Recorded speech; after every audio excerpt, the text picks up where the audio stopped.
Hello viewers. आप लोगों को याद होगा कल के वीडियो में पहले दिन के खेल के बाद हम लोगों ने डिस्कस किया था कि आज के खेल की क्या पॉसिबिलिटीज हो सकती है। तो उसमें हम लोगों ने यही डिस्कस किया था कि अगर पहले घंटे में इंडिया का विकेट नहीं गिरे तो ये लोग 450 रन बना देंगे। लेकिन हुआ ये कि पहला घंटा क्या, वो तो पहले 10 मिनट में ही जडेजा आउट हो गया और वो आउट होना भी था। खैर, वो जिस तरह की बॉलिंग कंडीशंस है, जिस तरह का विकेट है, तो मुझे लग ही रहा था कि ये हो जाएगा। और फिर हमने ये भी डिस्कस किया था कि ये लोग 380 रन के करीब तो बना लेंगे। तो इन लोगों ने 376 रन बनाए। अश्विन भी आउट हो गया सभी। फिर आकाशदीप ने मारे 2-4 चौके वौके मार दिए उसने। कुल मिला के 376 रन हो गया। और 300 एक्चुअली, ये मैं आपको एक बात बताऊं कि ये बांग्लादेश की थोड़ी सी बदकिस्मती रही। अब आप लोगों को ताज्जुब होगा कि मैं ऐसा क्यों कह रहा हूं। क्योंकि देखिए, ये इंडिया जो पहले घंटे में आउट हो गई, तो उसकी वजह से क्या हुआ कि मॉर्निंग के सेशन में ही बांग्लादेश की बैटिंग आ गई। अगर इंडिया थोड़ा सा ज्यादा खेलती तो देखिए, ये तो तय था कि बॉलिंग कंडीशंस जिस तरह की थी तो इंडिया बहुत ज्यादा रन नहीं बना पाती। और होता क्या कि ये लोग, अगर मान लीजिए किसी तरह से इंडिया लंच तक खेलती रहती और 8-9 विकेट होते इनके और लंच के पहले या लंच के जस्ट बाद ये ऑल आउट हो जाते अगर, तो बांग्लादेश को बहुत अच्छी बैटिंग कंडीशंस मिलती बैटिंग करने के लिए। लेकिन हुआ क्या, इंडिया को जल्दी आउट तो कर दिया इन्होंने। इनके सर मुंडाते ही ओले पड़ गए, क्योंकि ये बहुत ही गलत बॉलिंग कंडीशंस में मॉर्निंग के सेशन में बांग्लादेश के बैट्समैन की बैटिंग आ गई। अब वो उसमें क्या हुआ कि फिर तो इंडिया के बॉलर्स के सामने कहां चलने वाले थे वो लोग। और वैसे भी अभी वो खेल के आए हैं पाकिस्तानियों को, तो कहां पाकिस्तान के बॉलर्स और कहां इंडिया के बॉलर्स। तो इंडिया के बॉलर्स ने तो बिल्कुल ऐसी तैसी फेर के रख दी इनकी। और जसप्रीत बुमराह ने वो शादमान इस्लाम को क्या आउट किया, उसको तो समझ में ही नहीं आया। उसने तो विकेट की बॉल ही छोड़ दी। और हालांकि शुरू में ओवर द विकेट जब ये बॉलिंग कर रहा था तब कुछ ज्यादा वो ट्रबल नहीं कर पा रहा था उसको। तो राउंड द विकेट आके उसने जो बॉल फेंकी तो सीधी बॉल पे ही उसने विकेट छोड़ दिया और बोल्ड हो गया। उसके बाद फिर जाकिर हुसैन थोड़ा ठीक ठाक ही खेल रहा था, लेकिन जो अपना आकाशदीप ने आके 2 बॉलों में 2 विकेट निपटा दिए। मोमिन उल हक को भी कर दिया आउट, जाकिर हुसैन को भी बोल्ड मार दिया, दोनों को। आकाशदीप तो मुझे अच्छा लगता है बॉलर, ये मैं पहले भी कह रहा था कि आकाशदीप को होना चाहिए टीम में। और फॉर्चुनेटली उसने दिलीप ट्रॉफी में अच्छा परफॉर्म कर दिया, तो इस वजह से वो आ भी गया। वैसे उसका क्लेम वैसे भी बनता था, क्योंकि इंग्लैंड के अगेंस्ट उसने बहुत अच्छी बॉलिंग की थी। और टेस्ट मैचेस में कोई भी अगर परफॉर्म करता है तो वो भले दिलीप ट्रॉफी में ना भी करता, तो आप ऐसा नहीं करते हैं कि आप पिछली सीरीज में जो टीम में था उसको निकाल दे टीम से, चाहे वो दिलीप ट्रॉफी में परफॉर्म करे या ना करे, जब तक कि वो अनफिट ही ना हो जाए। तो वैसा ही हुआ। और इधर मोहम्मद सिराज की बॉल पे एलबीडब्ल्यू नहीं लिया इन लोगों ने, रिव्यू नहीं लिया। मोहम्मद सिराज तो बहुत चिल्ला रहा था, वही जाकिर हुसैन के लिए ही। उसके पैड में बॉल लगी और ये ओवर द विकेट बॉलिंग कर रहा था।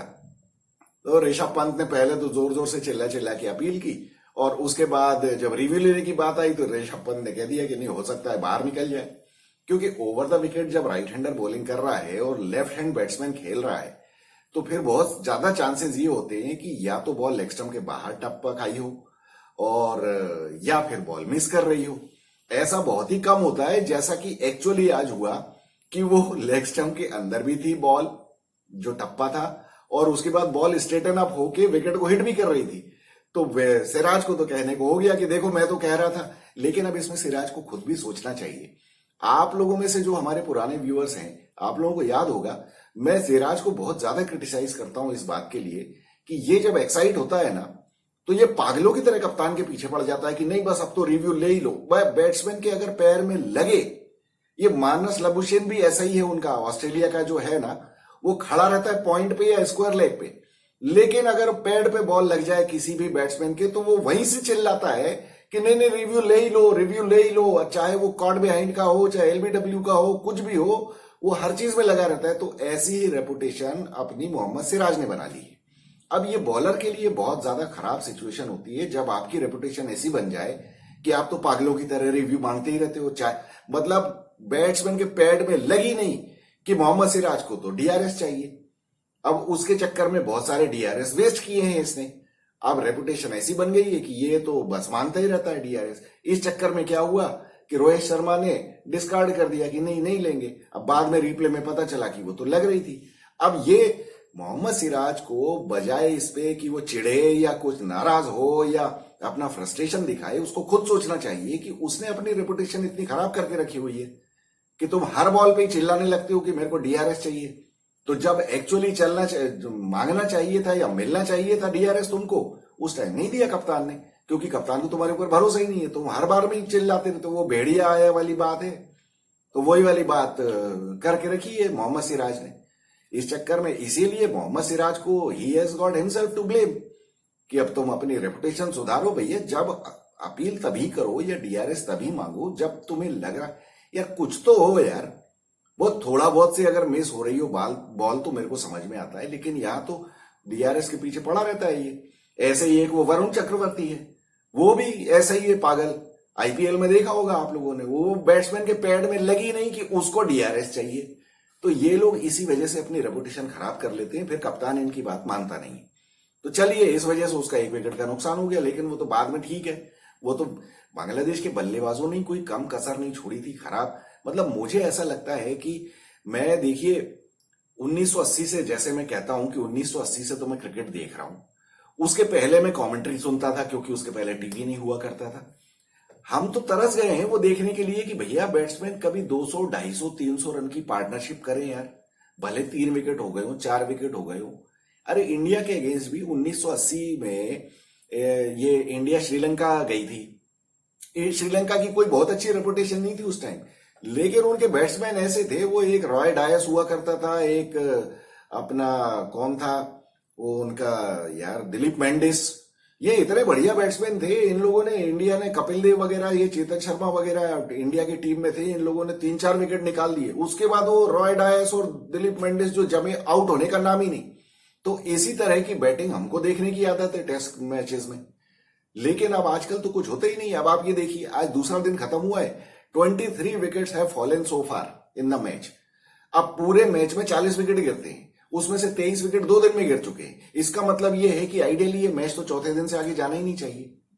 अब लेकिन इंडिया जिस सिचुएशन में है, या बांग्लादेश ने जिस तरह की वाहियात बैटिंग की आज, मतलब मुझे तो समझ में नहीं आता यार। ठीक है, बॉल में मूवमेंट हो रहा था, लेकिन इसका मतलब ये नहीं था कि आप लोग इस तरह से ताश के पत्तों की तरह आउट होके चले जाते। बांग्लादेश के बल्लेबाजों ने बहुत ज्यादा खराब बैटिंग की है। मतलब मैं तो ये सोच रहा था कि ये पाकिस्तान से जीत के आए हैं, वहां इन लोगों ने इतने लंबे लंबे रन बनाए। मैंने मान लिया कि पाकिस्तान के बॉलर्स को इतने अच्छे नहीं हैं, लेकिन फिर भी दूसरे टेस्ट मैच में पहली पारी में या दूसरी पारी में इनके 26 रन पे 6 विकेट गिरा दिए थे उन्होंने, पाकिस्तानियों ने। उसके बाद मेहंदी हसन मिराज और ये अपना लिटन दास और मुशफिकर रहीम, इन लोगों ने रन बनाए थे बाद में आके। उस सीरीज में शाकिब अल हसन बिल्कुल नहीं चला, लेकिन इन लोगों ने रन बनाए। तो मतलब मुझे ऐसा लग रहा था कि ये लोग यहां पे भी कुछ फाइट करेंगे, और इनको करना चाहिए था। ऐसा कौन सा विकेट में कौन से डेमंस थे जो आपको डर लग रहा हो, या कोई बहुत भयानक बॉल स्पिन हो रही हो, या उल्टी सीधी स्विंग हो रही हो। रिवर्स स्विंग तो हुई नहीं आज बॉल, आप नॉर्मल स्विंग ही नहीं खेल पाए। और मतलब मुझे बहुत ज्यादा डिसअपॉइंट किया है बांग्लादेश ने। और इंडिया के तो बल्लेबाजों ने डिसअपॉइंटमेंट की बिल्कुल वो कोई लिमिट ही नहीं छोड़ी है, जितनी खराब बैटिंग ये लोग कर रहे हैं। अब अश्विन और जडेजा के 199 रन की पार्टनरशिप करने से कोई खुश हो जाए तो हो जाए, लेकिन क्या ये सही बैटिंग है? ये तो देखिए धोखे धड़ाके में बन गए रन। क्या अश्विन और जडेजा आपको हमेशा रन बना के देंगे? और क्या उनके रन बनाने से आपको खुश होना चाहिए? अरे भैया, जिसका जो काम है वो करे। अब अश्विन ने कहने को सेंचुरी मार दी, आज 112 रन बना दिए उसने। काम क्या है उसका? विकेट लेना। आज विकेट कितने लिए अश्विन ने? 0 बटे सन्नाटा, एक भी विकेट नहीं मिला अश्विन को। मुझे अश्विन से यही शिकायत रहती है। और व्यूअर्स, आप लोगों को बहुत अच्छी तरह पता हो, मैंने तो एक स्पेशल वीडियो ही बना दिया था इसकी कुट्टी स्टोरीज के ऊपर। ये दुनिया भर का ज्ञान बघाड़ता है अश्विन कि मैं यूं अंडर कट कर देता हूं और ऐसी घुमा देता हूं और वैसी रिसर्च और ये ड्रिफ्ट, दुनिया भर की पीएचडी बगान करके चला जाता है इंटरव्यू में अपनी। बॉलिंग में विकेट कितने लिए? क्यों भैया? तुम्हारा होम ग्राउंड है। मैं पहले भी कह चुका हूं, इसको अपने होम ग्राउंड पे विकेट नहीं मिलते। लेकिन प्रॉब्लम क्या है, अश्विन को विकेट क्यों नहीं मिले? क्योंकि विकेट में टर्न था नहीं। तो विकेट जब तक टर्न नहीं करेगा अश्विन को विकेट नहीं मिलेंगे। अब भैया अगर विकेट में ही टर्न मिलेगा, जैसा कि पिछले 5-6 सीरीज हमने देखी हैं कि ये लोग बिल्कुल स्पिनिंग विकेट गड्ढे वड्डे बना देते थे विकेट के ऊपर, और उसके बाद अक्षर पटेल क्या और जडेजा क्या और अश्विन क्या, सारे लोग लड़ते थे बॉलिंग के लिए, मुझे बॉलिंग दो मुझे बॉलिंग दो। क्यों? क्योंकि उसमें आपको करना क्या है, आपको सिर्फ विकेट के ऊपर बॉल डालनी है, बाकी तो अपने आप विकेट ही कर देगा। कभी नीची हो जाएगी, कभी उछल जाएगी, कभी कुछ हो जाएगा, कभी भयानक स्पिन हो जाएगी, बैट्समैन आउट हो जाते हैं। अब यही प्रॉब्लम इन लोगों के साथ हो गई है कि जब तक विकेट में ऐसी स्पिन नहीं होगी, अश्विन से स्पिन ही नहीं होती है बॉल। आज क्या रीजन है भैया कि अश्विन को विकेट नहीं मिले? तुम्हारी तो दुनिया भर की पीएचडी बखारते रहते हो तुम यहां, और उसके बाद फिर कोई कहे कि नहीं अक्षर ने सेंचुरी, अश्विन ने सेंचुरी बना दी। अक्षर का काम क्या है? अक्षर का काम है विकेट लेना भैया। तुमसे रन बनाने की हमको उम्मीद नहीं, वो रन बना दिए वो बोनस है, और अगली पारी में कितने बना दोगे या अगली सीरीज में कितने बना दोगे वो हम देख लेंगे। बट अश्विन का वो काम नहीं है। जिस आदमी का जो काम है वो आदमी जब तक वो काम नहीं करेगा तब तक टीम का भला होने वाला नहीं है। अब अश्विन कितने मैचेस में इंडिया को बचाएगा? एक टॉप ऑर्डर के बैट्समैन अगर रन नहीं बनाएंगे, ढंग से बैटिंग नहीं करेंगे, तो ये ऑस्ट्रेलिया में क्या होगा इनका जाके? तो मेरे कहने का मतलब यही है। और व्यूअर्स, आप लोग बहुत अच्छी तरह से जानते हैं मुझे किसी से कोई नफरत नहीं है और मैं किसी का फैन नहीं। मैं एनालिसिस करता हूं मैच में जो हुआ और एक्चुअली जो होना चाहिए था। अब आप लोगों में से कोई मुझे बता दे कि मैं गलत कह रहा हूं क्या? अश्विन का काम क्या है? विकेट लेना है या सेंचुरी बनाना है? और अगर अश्विन को सेंचुरी बनानी पड़ी तो उसमें गलती किसकी है? गलती तो इंडिया के टॉप ऑर्डर की है, जो कि मैं हमेशा से कहता चला आ रहा हूं। कब से मैंने कहा है, ये इंडिया की सीरीज शुरू होने के पहले, बल्कि गौतम गंभीर ने जब चार्ज लिया था कोच का, तभी मैंने ये बात कही थी कि भैया गौतम गंभीर का सबसे बड़ा काम ये है कि ये जो 140 पे 6 विकेट इंडिया के होते हैं इसको बंद करे, ये बल्लेबाजों को टाइट करे कि भैया ये हमको इससे कब निजात दिलाओगे तुम यार, कि ये 140 पे 6, 130 पे 5 और 120 पे 4, 80 पे 4, 35 पे 4, ये तो हालत है इनकी इंडिया की बैटिंग की। और दूसरी पारी में भी वही देख लीजिए, दूसरी पारी में भी वही हुआ ना। अभी 81 फॉर 3 है, 67 कितने 65 रन पे तीसरा विकेट गिर गया था विराट कोहली का। अब वो विराट कोहली का विकेट गलत था या सही था वो हम बाद में डिस्कस करेंगे, लेकिन what goes in the records is a wicket, और 3 विकेट आपके हो गए। अभी कल 2 विकेट और इनके 120 पे ही गिर जाएंगे। वो नतीजा वही है, हर बार हर पारी में यही होता है इंडिया का। वो 130 पे 5 विकेट, उसके बाद कुछ हल्ले बल्लेबाज लगे रहते हैं। फिर होता क्या है, सामने वाली टीमों को उतना एक्सपीरियंस नहीं है। अब वो इतना एक्सपीरियंस नहीं होता है, दूसरी बात आप अपने घर पे खेल रहे हो तो हो जाता है कुछ ना कुछ, चल जाता है काम। अब हमेशा तो हमको अक्षर पटेल ने बचाया है और जडेजा भी लगा रहता है बेचारा, अश्विन ने इस बार बचा लिया हमको, तो कोई ना कोई ऐसे पीछे से चल जाता है इस वजह से। बाकी अब होता क्या है कि जब ये इंडिया इसके बाद टेस्ट मैच जीत जाएगी, हम ये कोई बात ही नहीं करेंगे। जितने भी एक्सपर्ट्स हैं ना, कोई भी ये बात नहीं करेगा कि इंडिया ने बहुत थर्ड क्लास बैटिंग की। क्यों? क्योंकि टेस्ट मैच तो जीत गए ना। प्रॉब्लम यही होती है कि जब तक आप जीतने के बाद एनालाइज नहीं करोगी कि आपकी क्या गलतियां हुई हैं, तब तक आपका इंप्रूवमेंट नहीं होगा। अब खैर, coming back to the match, India 376 पे ऑल आउट हो गई। उसके बाद बांग्लादेश आई, बांग्लादेश के भी हो गए 40 पे 5 हो गए। अब इसके बाद क्या बचता था? फिर लिटन दास और शाकिब अल हसन ने कुछ किया, तो इन लोगों ने 50-52 रन जोड़े। मुझे लगा कि चलो अब खेलेंगे ये। शाकिब अल हसन भी अच्छा खेल रहा था, लिटन दास तो अच्छा खेलता ही है। मुझे लगा कि चलो, क्योंकि विकेट में तो कुछ था नहीं, लेकिन नहीं, इनने तो कहा बांग्लादेशियों ने कि अरे ऐसे कैसे नहीं, विकेट में चाहे कुछ हो या नहीं हो, हम देते हैं ना विकेट अपने। और बताइए आप, वो जडेजा की बॉल पे क्रॉस बैट मार दिया मिड विकेट पे, अकेला फील्डर वहां 1 किलोमीटर दूर खड़ा हुआ है बाउंड्री के ऊपर, उसके हाथ में कैच दे दिया ध्रुव जोरेल के। उसके बाद शाकिब अल हसन को जिंदगी हो गई, बुढ़ापा आ गया उसका खेलते हुए, वो जडेजा को नहीं खेल पा रहा, उसके ऊपर रिवर्स स्वीप मारने चल दिया, वो एक पंत की तरह घटिया हरकत एकदम। ये रिवर्स स्वीप यार, मतलब क्या तुम जो रूट समझते हो अपने आप को? हम तो जो रूट को भी क्रिटिसाइज करते हैं ये सब कर, लेकिन चलो वो लोग प्रैक्टिस करते हैं उसकी, वो लोग मारते भी हैं। अगर आप 10 बार में से 8 बार अगर अटेम्प्ट कर मतलब सॉरी 10 अटेम्प्ट में से अगर आप 8 बार कनेक्ट करते हो कोई शॉट, तो मैं मान लेता हूं कि चलो भाई आपकी अथॉरिटी है उस शॉट के ऊपर। तो इंग्लैंड वालों को मैं कुछ हद तक ये मैं पॉइंट्स देता हूं कि हाँ भाई उनको रिवर स्वीप ये सारे स्वीप वीप मारने का हक है कि भाई चलो, क्योंकि वो मार लेते। अब चले आए शाकिब अल हसन, मार लिया और रिवर स्वीप पैर में ही मार लिया, फिर कैच हो गया। अब बस जहां शाकिब अल हसन और लिटन दोनों आउट हुए, उसके बाद बचना क्या था? फिर वो मेहंदी हसन मिराज वो अकेला बचा, उसके साथ टेलेंडर्स बचे, तो वो तो मालूम है कि खत्म होना ही था खेल।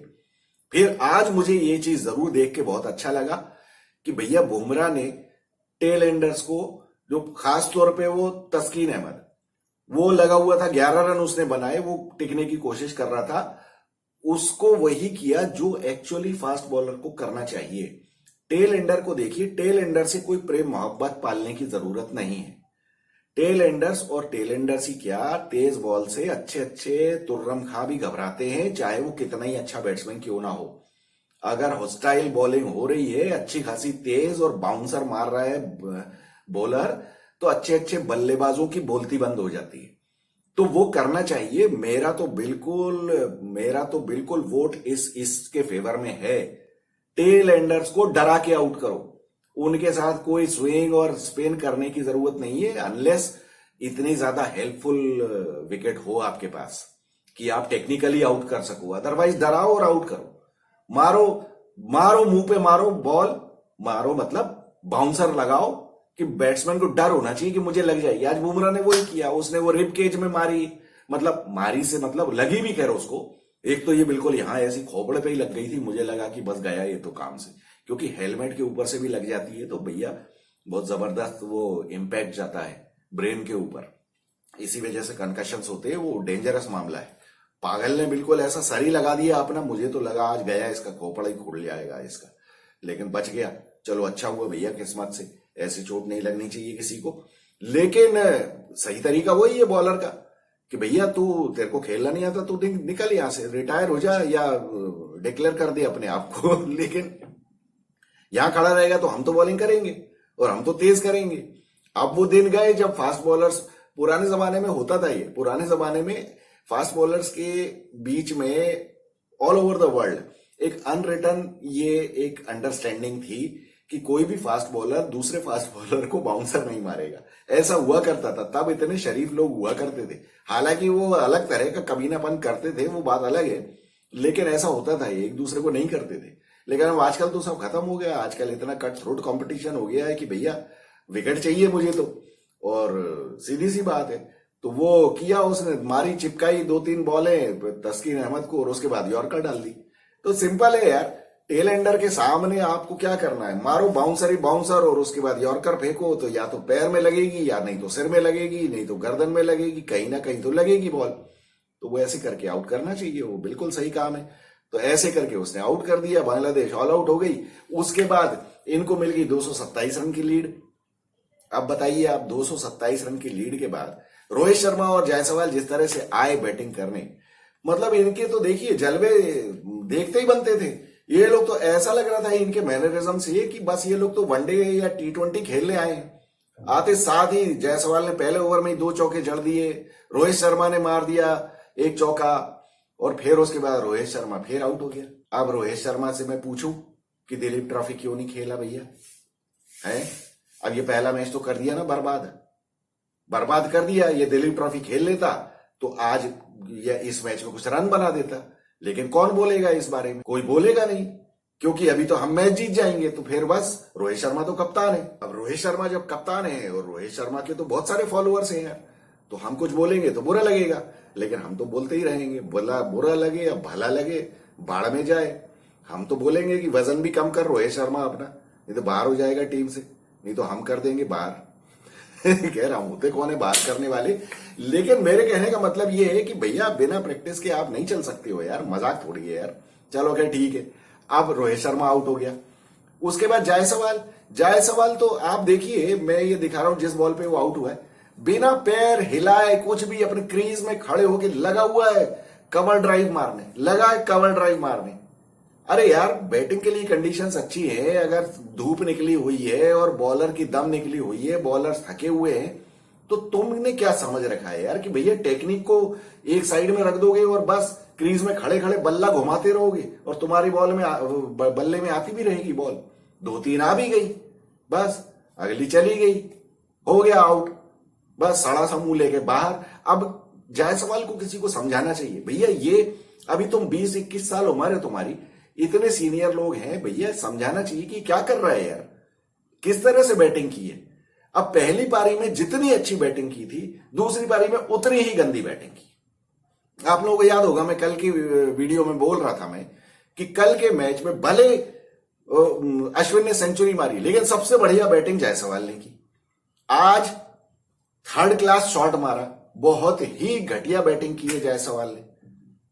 जब सारी कंडीशंस तुम्हारे फेवर में है, तुम बिल्कुल ऐसे आ गए कि आज तो मैं चौके छक्के मार मार के बर्बाद कर दूंगा बांग्लादेश को, और ये तो मेरे घर की खेती है बैटिंग करना।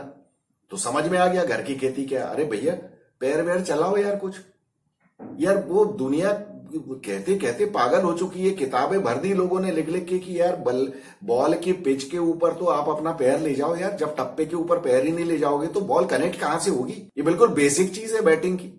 तो क्रीज में खड़े होकर घुमा रहा है बल्ला, हो गया आउट, ठीक है। अब लेकिन सीनियर लोगों को समझाना चाहिए कि भैया ऐसा नहीं करो, शराफत से खेलो, सीरियसली खेलो गेम यार, ऐसे नहीं बन जाते रन। हो गया आउट, रोहित शर्मा भी आउट हो गया, उसके बाद विराट कोहली और शुभमन गिल खेल रहे थे। अब शुभमन गिल ने काफी ठीक ठाक खेला, शुभमन गिल को डर लग गया है कि शुभमन गिल को मालूम है कि तलवार लटक रही है। अब हमारा वीडियो तो उसने क्या देखा, लेकिन उसको तो खुद भी समझ में आना चाहिए ना। तो भैया रन तो बनाने पड़ेंगे ना, और आज उसने जरूर फायदा उठाया। अब अनफॉर्चुनेट बात यह है कि इंडिया में क्या होता है कि ये एक मैच में रन बन जाते हैं इनके एक पारी में, उसके बाद दूसरी पारी में ये बदतमीजी पे उतर आते हैं। फिर ये सोचने लगते हैं कि अब तो मैं पिछली पारी में बना के आया हूं, अब तो मैं बना ही दूंगा, और बन ही जाएंगे। तो अपने आप नहीं बनते भैया, अप्लाई तो करना ही पड़ता है, हर पारी में हर बॉल के ऊपर करना पड़ता है। तो ये बात इनको सीखना चाहिए। अब यही है, जैसे बांग्लादेश के वो लिटन दास और शकीब अल हसन, इन लोगों के वो उल्टे सीधे शॉट मारने का क्या रीजन है, क्योंकि T20 का इफेक्ट ज्यादा हो गया है, बैट्समैन में उतना पेशेंस ही नहीं है। वो जो मैं कह रहा था ना शुरू में बात, कि आजकल वो दिखता ही नहीं है कि 250 रन की पार्टनरशिप कर दी किसी प्लेयर ने, या 300 रन बना, 300 रन की कर दी। अरे भैया लोग बाग पहले 400, 450, 500 रन की पार्टनरशिप करते थे। 2-3 विकेट गिरने के बाद भी वो पाकिस्तान में ये क्या मुदस्तर नजर और जावेद मियांदाद, ये लोग इतनी लंबी लंबी पार्टनरशिप करते थे। हमारे खुद सुनील गावस्कर, दिलीप वेंगसरकर, ये लोग कितने लंबे लंबे रन बनाया करते थे। आजकल तो वो देखने को ही नहीं मिलता है, पेशेंस ही नहीं है। बस मार दिया उठा के शॉट, हो गए आउट। पूरी टीम बांग्लादेश की 147 पे ऑल आउट हो गई। कोई शर्म नाम की चीज ही नहीं है। अच्छा खासा खेलते हुए गंदा शॉट मार दिया, वो पेशेंस ही नहीं है। मुझे एक चीज और नहीं समझ में आती है, बैट्समैन को यह सोचना चाहिए कि भैया मैं उल्टा सीधा एक शॉट मार दूं और मैं मान लीजिए आउट हो जाऊं, तो उससे क्या बाहर जाके तुमको दूसरों को बैटिंग करते हुए देख के अच्छा लगेगा? भैया खुद ही क्यों नहीं कर लेते हो यार? बांग्लादेश वालों को खैर मैं क्या सीख दूं, मतलब इंडियंस को भी सीखना चाहिए उससे, जो उन लोगों ने गंदी बैटिंग की है, कि यार आपने उल्टा सीधा शॉट मार दिया। अब आप पहले दिन तो पूरे दिन पिदाई हुई आपकी, इंडिया वालों ने खूब पदाया आपको, 80 ओवर तक खूब पीटा, इधर से उधर दौड़ाया। दूसरे दिन सुबह 1 घंटे फिर आपकी पिदाई हुई, उसके बाद आपने बैटिंग की, 40 ओवर में आप ऑल आउट हो गए, उसके बाद फिर बॉलिंग करने आ गए। अब तीसरे पूरे दिन आप फिर से बॉलिंग करोगे तो बॉलर्स का तो निकल गया कचूमर, चटनी बन गई उनकी। तो बेचारों की शक्ल देखने लायक थी, आज तो कुछ बॉडी लैंग्वेज नाम की कोई चीज ही नहीं थी। जैसा वो चढ़ के कल बॉलिंग कर रहे थे पहले घंटे में या पहले 2 घंटे में, आज तो उनकी शक्ल में 12 बजे हुए थे सबके। अब उनको भारी पड़ जाएगा कि ये टेस्ट मैच निकलेगा कैसे यार। लेकिन वो तो इंडिया के बैट्समैन अभी कौन से कम है, ये फिर अभी देखना आप 120 पे फिर 5 हो जाएंगे इनके। ये इन पे भी मुझे ये भरोसा है पूरा, ये यही करेंगे और फिर आखिरी में वही आके जडेजा और अश्विन और ये सब लोग बनाते रहेंगे रन, फिर ये लोग ले जाएंगे 250 तक। अब तो किस्मत से इनको 227 रन की तो लीड ही मिल गई, तो इनके ऊपर ज्यादा प्रेशर नहीं है। अब शुभमन गिल ने लेकर अच्छा खेला, शुभमन गिल से मुझे उम्मीद है कि उसको थोड़ा डर लग रहा होगा, तो बनाएगा कल रन, बनाना चाहिए। अब अगर उल्टी सीधी कोई बॉल नहीं पड़ी कल सुबह तो शुभमन गिल की मुझे लगता है सेंचुरी आनी चाहिए और उसको सेंचुरी बनाना जरूरी है।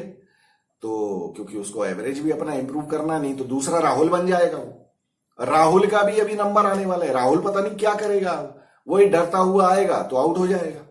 थोड़ा बहुत स्ट्रोक मारना चाहिए कल राहुल की बैटिंग जब आएगी तो। पंत तो जैसा खेलता है वो वैसे ही खेलेगा, उसका तो जब मूड होगा मार देगा उल्टा सीधा शॉट। फिर देखते हैं क्या होता है।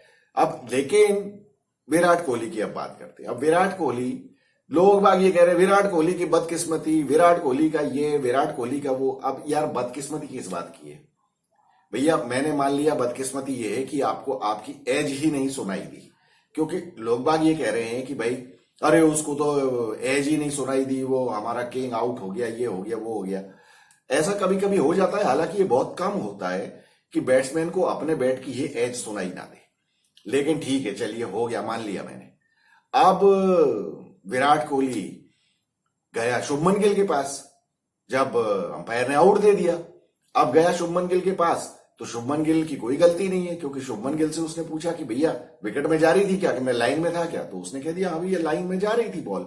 तो अब शुभमन गिल उससे थोड़ी पूछेगा कि भैया तेरा बैट लगा था कि नहीं, क्योंकि बैट लगा होता तो विराट कोहली तुरंत ही डीआरएस अप्लाई कर देता, वो उसने किया नहीं। अब शुभमन गिल को लगा कि बैट तो लगा नहीं है, उसने बोल दिया हाँ विकेट में तो जा रही है। तो शुभमन गिल ने अपना काम बिल्कुल सही किया, शुभमन गिल की कोई गलती नहीं, गलती पूरी विराट कोहली की है। अब गलती विराट कोहली की मैं क्यों कह रहा हूं कि भैया जब आप 60 रन पे 2 विकेट है, 227 रन की लीड आपके पास ऑलरेडी है, तो आपने डीआरएस क्यों नहीं लिया? जब 3-3 डीआरएस मिलते हैं तो आपने डीआरएस क्यों नहीं लिया?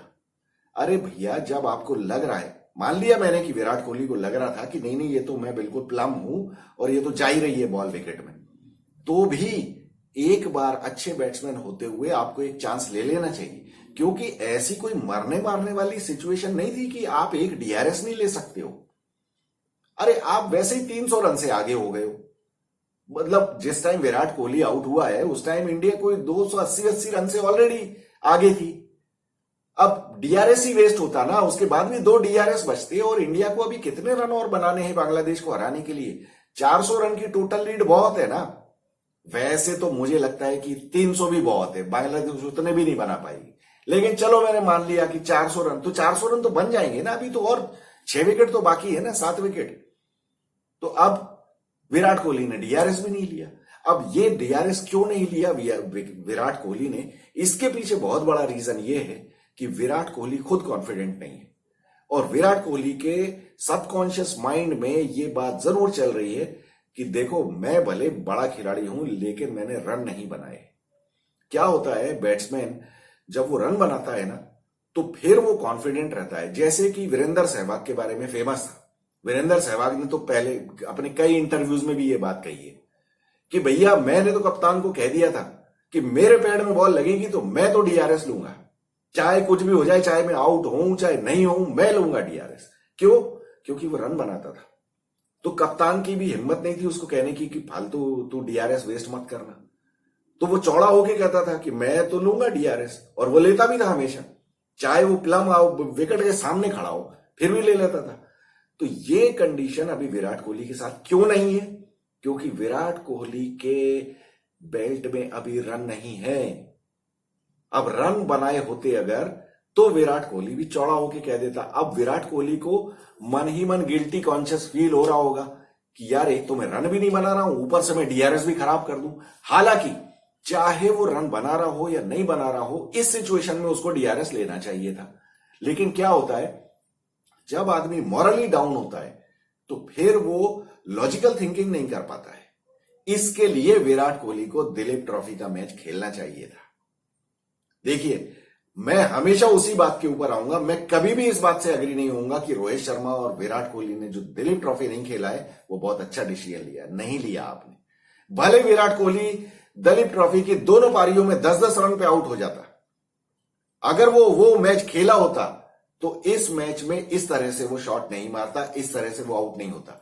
और देखिए टेक्निकली तो बात अगर ये की जाए तो विराट कोहली जिस बॉल पे, भले वो गलत आउट हो गया, भले उसने डीआरएस नहीं लिया, वो नॉट आउट था, लेकिन वो बॉल तो मिस हुई ना उससे।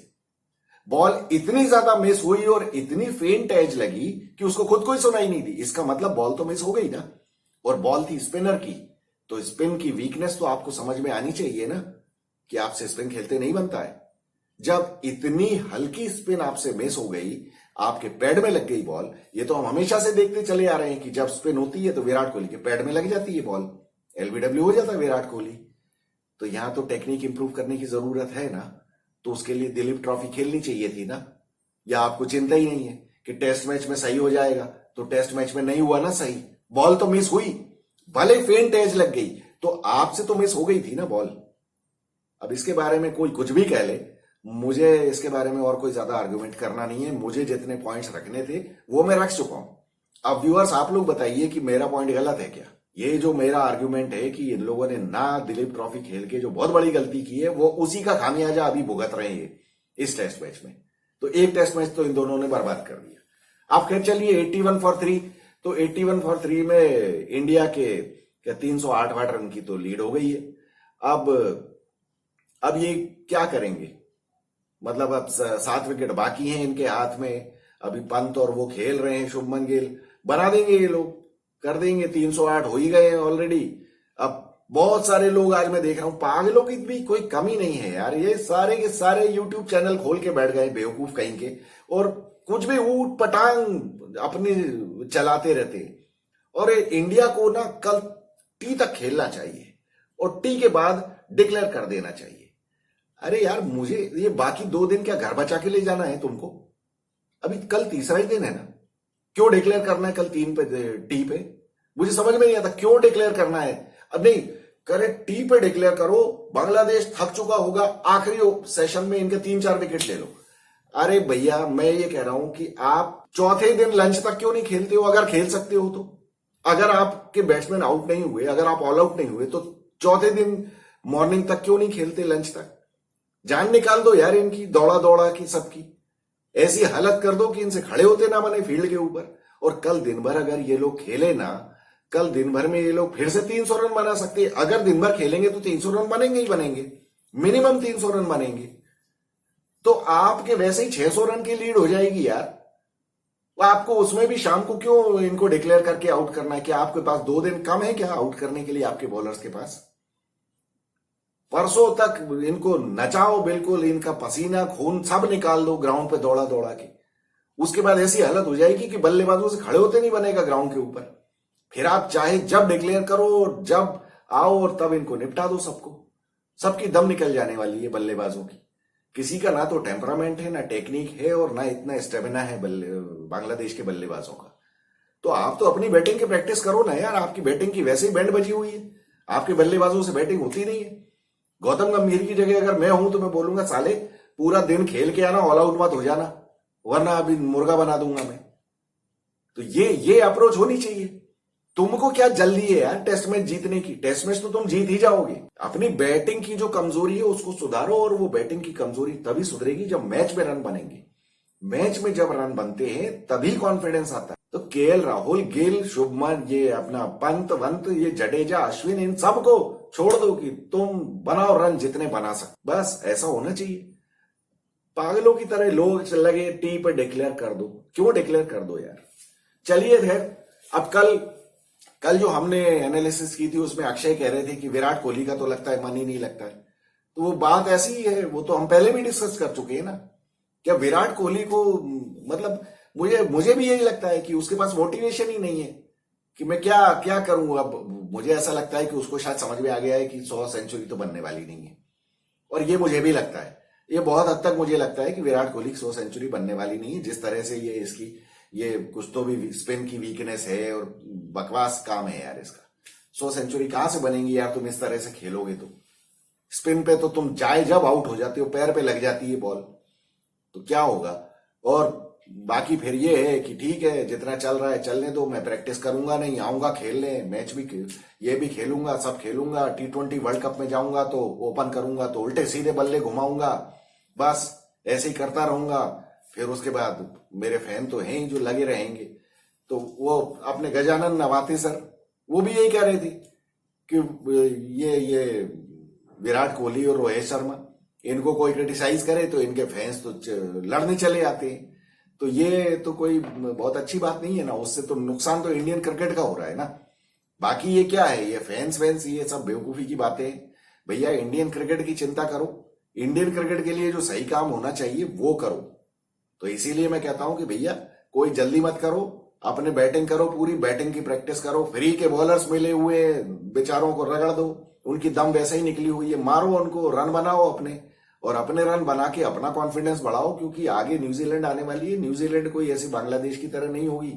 और अब ये बात समझ लीजिए आप सब लोग व्यूअर्स, पहले भी मैं ये बात कह चुका हूं कि अब इन लोगों की ऐसी दम निकली हुई है इंडियंस की, अब ये स्पिनिंग ट्रैक कभी नहीं बनाएंगे। अब आपको सारे ट्रैक्स ऐसे ही मिलेंगे, बल्कि न्यूजीलैंड आएगी ना तो थोड़ा फ्लैट ही मिल जाएगा, क्योंकि वहां पे अगर स्विंगिंग ट्रैक बना दिया ना तो न्यूजीलैंड के भी बॉलर्स कोई कम नहीं है, तो वो भी भारी पड़ सकते हैं। और उनके बल्लेबाज ऐसी बैटिंग नहीं करेंगे जैसी कि ये लोग कर रहे हैं।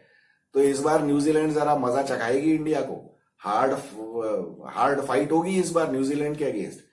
तो चलिए देखते हैं अब कल ये लोग क्या करते हैं, कितने रन बनाते हैं और क्या होती है इनकी अप्रोच, और कोई ढंग की बैटिंग करते हैं कि नहीं। मैं चाहता हूं दिन भर खेलो यार, दिन भर रन बनाओ और दौड़ाते रहो इन लोगों को, बस पसीना निकाल दो, खून निकाल दो इन लोगों का, दम निकल जाए इन लोगों की, बिल्कुल कुत्ते की तरह जीभ निकलनी चाहिए बांग्लादेशियों की, आधी लटकती हुई, जैसे मोहम्मद यूनिस की लटक रही है वहां बांग्लादेश में।